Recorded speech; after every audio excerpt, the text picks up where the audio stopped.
بسم اللہ الرحمن الرحیم۔ آج کی نشست میں ہم آپ کے سامنے بخاری شریف کی حدیث نمبر 6 کا درس دیں گے۔ بخاری شریف کی حدیث نمبر 6 کے اندر نبی صلی اللہ علیہ وسلم کی سخاوت کو بیان کیا گیا ہے کہ نبی صلی اللہ علیہ وسلم کس قدر سخی انسان تھے۔ حضرت ابن عباس رضی اللہ تعالیٰ عنہ سے روایت ہے، وہ فرماتے ہیں کہ رسول اللہ صلی اللہ علیہ وسلم تمام لوگوں سے زیادہ سخی تھے۔ رمضان میں جبریل علیہ السلام آپ سے ملتے بہت ہی زیادہ جود و کرم فرماتے ہیں۔ حضرت جبریل علیہ السلام رمضان کی ہر رات میں آپ صلی اللہ علیہ وسلم سے ملاقات کرتے اور آپ صلی اللہ علیہ وسلم کے ساتھ دور فرماتے ہیں، قرآن مجید کا دور فرماتے یعنی سنتے اور سناتے۔ غرض نبی کریم صلی اللہ علیہ وسلم لوگوں کو بھلائی پہنچانے میں بارش لانے والی ہوا سے بھی زیادہ جود و کرم فرمایا کرتے تھے۔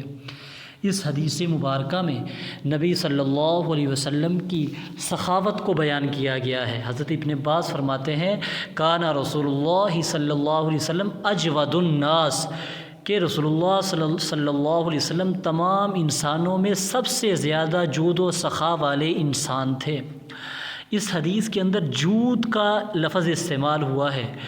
جود کے معنی ہے بغیر سوال کے دینا، تاکہ سائل سوال کی ذلت سے بچ سکے۔ اسی طرح جود کے یہ بھی معنی ہے کثرت سے دینا۔ یہی وجہ ہے کہ موسلا دھار بارش کو جود کہا جاتا ہے۔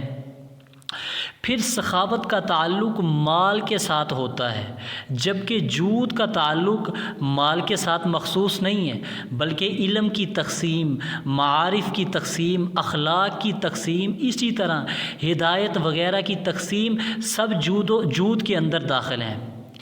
اس حدیث کے اندر اسی کو بیان کیا گیا ہے کہ نبی صلی اللہ علیہ وسلم جود فرمایا کرتے تھے، مال بھی تقسیم کیا کرتے تھے اور دوسری اشیاء اخلاقیات بھی تقسیم کرتے تھے، ہدایت بھی تقسیم فرماتے تھے۔ نبی صلی اللہ علیہ وسلم کس قدر سخی تھے، اس کی ایک مثال میں آپ کے سامنے رکھتا ہوں کہ نبی صلی اللہ علیہ وسلم کے پاس ایک مرتبہ بحرین سے 1,00,000 درہم آئے۔ آپ صلی اللہ علیہ وسلم ان کو تقسیم کرتے رہے یہاں تک کہ 1 درہم بھی باقی نہ بچا۔ ایک مرتبہ حضور اکرم صلی اللہ علیہ وسلم کی خدمت میں ایک خاتون نے منقش چادر پیش کی اور عرض کیا کہ یہ خاص طور پر میں نے آپ کے لیے تیار کی۔ حضور صلی اللہ علیہ وسلم کو ضرورت بھی تھی۔ آپ صلی اللہ علیہ وسلم اندر تشریف لے گئے اور اس چادر کو بطور عذار استعمال فرمایا۔ ایک صحابی نے اس چادر کو چھوا اور انہیں پسند آ گئی، تو انہوں نے کہا کہ یا رسول اللہ صلی اللہ علیہ وسلم یہ کتنی خوبصورت چادر ہے، آپ مجھے عنایت فرما دیں۔ آپ صلی اللہ علیہ وسلم نے وہ چادر اس صحابی کو دے دی۔ جب دوسرے صحابہ نے اس صحابی کو یہ چادر لیتے ہوئے دیکھا تو دوسرے صحابہ نے کہا کہ آپ نے یہ اچھا نہیں کیا، آپ صلی اللہ علیہ وسلم کو ضرورت بھی تھی اور آپ صلی اللہ علیہ وسلم نے زیب تن بھی کی ہوئی تھی، پھر بھی تم نے آپ صلی اللہ علیہ وسلم سے مانگ لی۔ تو اس صحابی نے کہا کہ میں نے یہ چادر صرف اور صرف اس لیے مانگی ہے تاکہ میں اس چادر کو اپنے کفن میں استعمال کر سکوں، اس لیے میں نے یہ چادر آپ صلی اللہ علیہ وسلم سے مانگ لی ہے۔ اس قدر آپ صلی اللہ علیہ وسلم سخاوت کرنے والے تھے۔ یہ حدیث میں آیا نا کہ آپ صلی اللہ علیہ وسلم رمضان میں حضرت جبریل علیہ السلام کے ساتھ دور کیا کرتے تھے۔ اس کا مطلب یہ ہے کہ قرآن مجید کو سننا اور سنانا۔